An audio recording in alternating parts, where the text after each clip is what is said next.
All right, what is going on?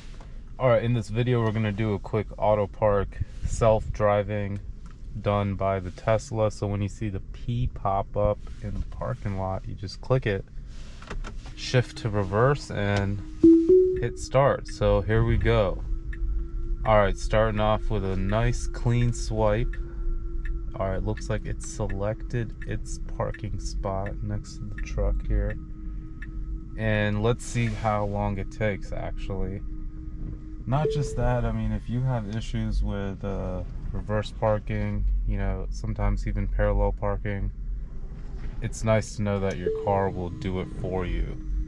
And it basically uses the cameras to perfectly align itself in between the lines, calculates it, and voila, just like that.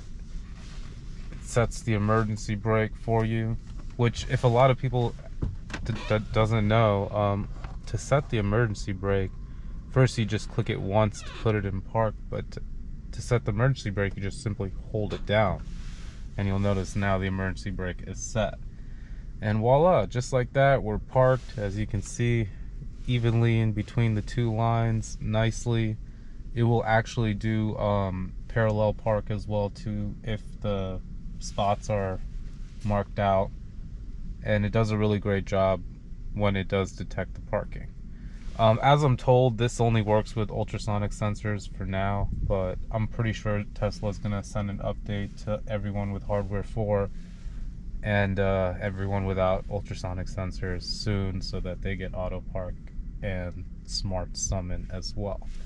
Alright, well, thanks for watching this video. Make sure you hit that like button if you enjoyed it, and subscribe for more. Thanks again. Have a great day.